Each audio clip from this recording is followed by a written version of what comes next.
Olá pessoal, bem-vindos então a mais uma aula do nosso curso Atendente de Farmácia do Prepara Web.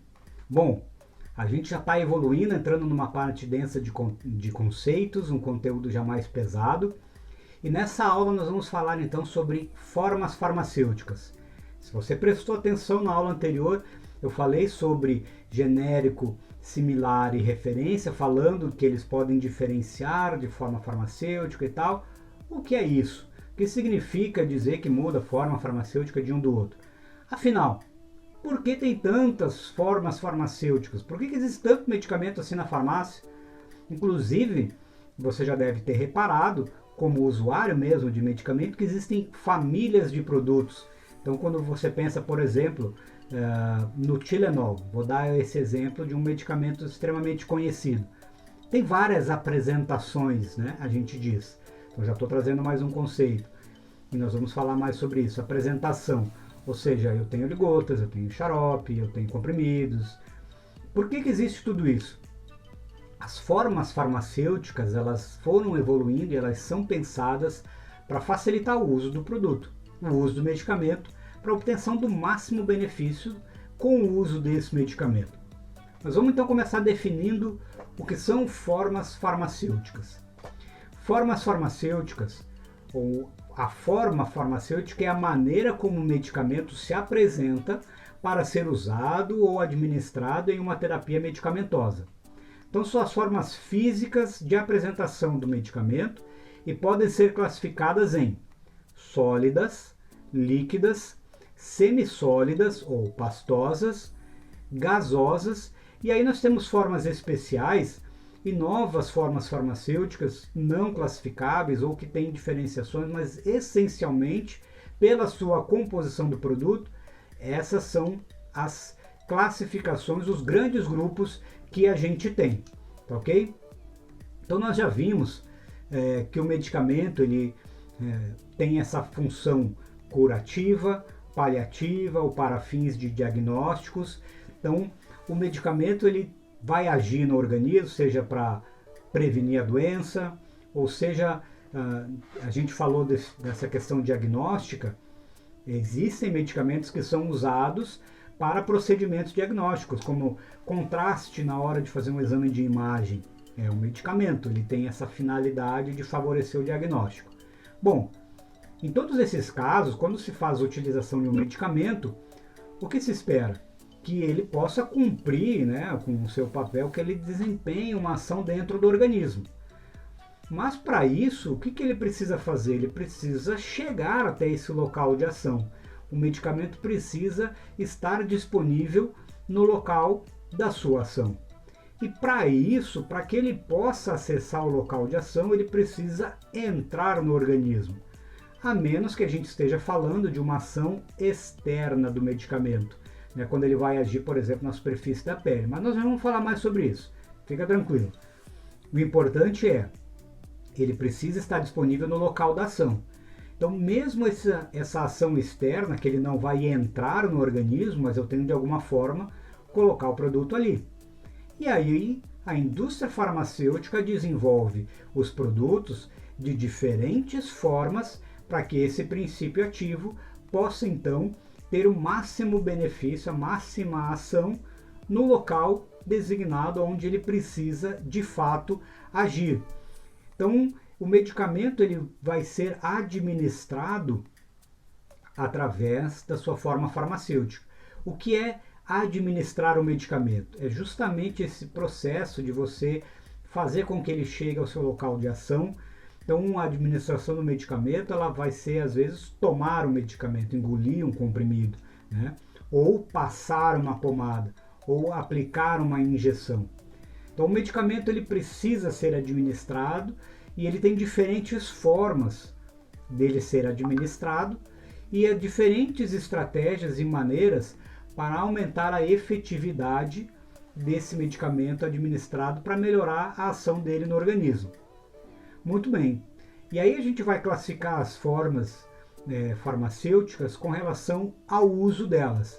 Tá? Nós vamos apresentar aqui as principais delas. Você tem todo o material completo na sua apostila, mas a gente organizou ele pensando no uso. Então eu tenho o uso oral, medicamentos que eu vou tomar ou que vão entrar em contato com o meu organismo pelo pelo tubo digestivo. Nós já vamos explicar melhor isso. Tem o uso parenteral, ou seja, não faz uso, não entra no organismo através do tubo digestivo. E tem o uso tópico, que é como eu falei, quando eu vou passar na superfície da pele, então, o medicamento. Então eu tenho essas diferentes usos. E aí tem formas farmacêuticas que não são classificáveis quanto a esses usos, mas as principais a gente vai colocar nessas 3 categorias, ok?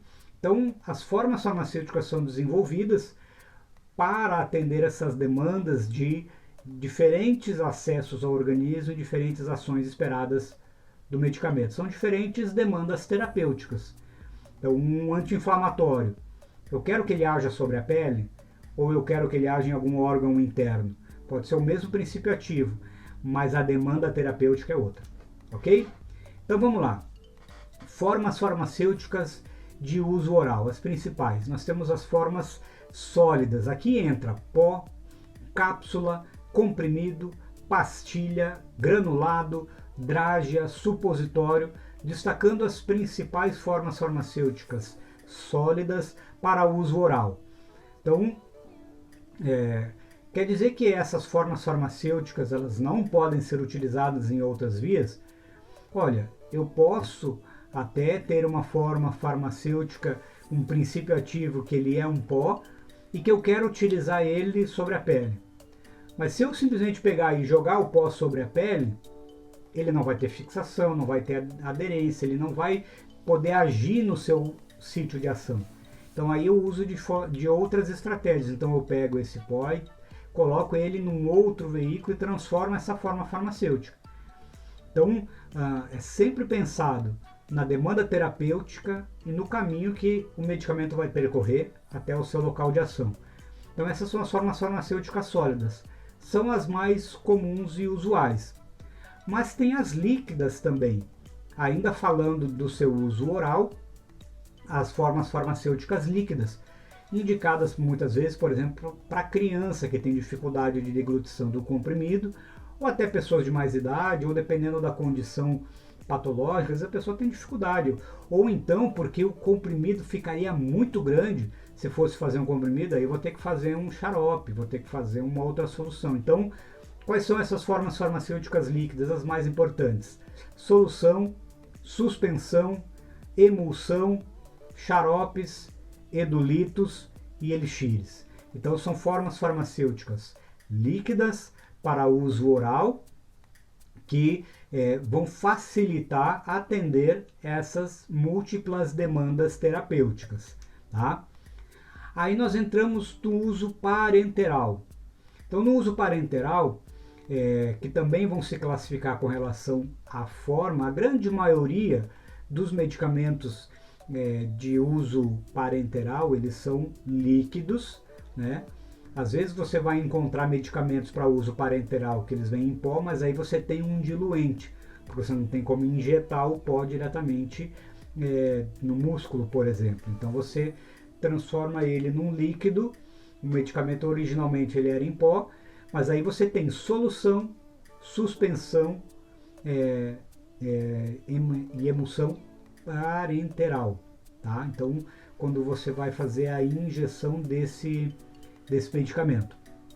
E aí eles vão ser destinados a diferentes locais de administração.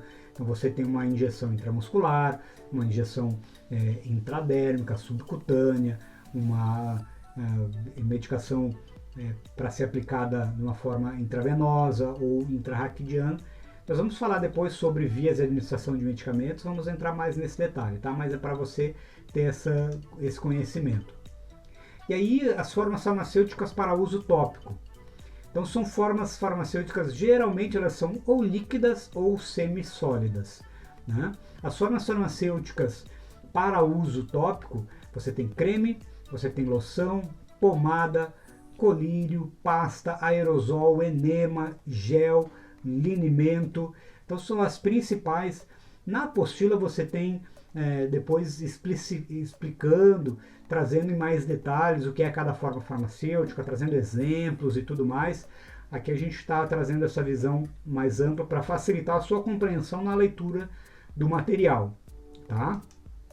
Então, aí você tem essas formas farmacêuticas que a gente falou que é a apresentação, a forma física desse produto, mas eu posso fazer outras modificações. Eu já falei de algumas que quando eu pego, por exemplo, um pó e eu transformo ele numa solução ou numa suspensão, eu posso fazer uma modificação nela. Muitas vezes eu vou fazer essa modificação ou para facilitar e atender a demanda terapêutica, mas em alguns casos eu quero modificar a ação do medicamento. Então eu tenho um pó que eu vou fazer um comprimido, mas eu quero que esse comprimido tenha uma ação prolongada. Eu quero que esse medicamento demore mais tempo para ser absorvido. Eu quero que esse medicamento não seja degradado no estômago, porque ele é muito agressivo no trato gastrointestinal. Eu quero que ele seja resistente a essa degradação no estômago. Então eu modifico a ação dele. Então com isso eu faço alteração na forma farmacêutica para gerar uma nova apresentação. Aí, como eu dei o exemplo para vocês da família de produtos do Tilenol, aí você tem um Tilenol normal, comprimidos, convencional ali, e tem o Tilenol AP, ação prolongada.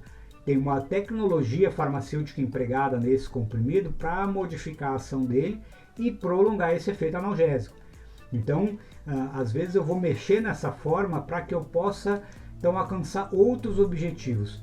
Lembrem-se que quando você for oferecer um produto, for fazer a dispensação de um produto, e às vezes a pessoa quiser trocar, pensa que existe uma demanda terapêutica e precisa ser avaliado. A mudança na forma farmacêutica vai comprometer essa demanda terapêutica ou não? Então, qual é a melhor forma farmacêutica? Depende do uso desse produto, para que ele vai ser utilizado, ok? Então, continue seus estudos com a leitura do material, fazendo os exercícios de fixação. Bons estudos para você e até a próxima aula.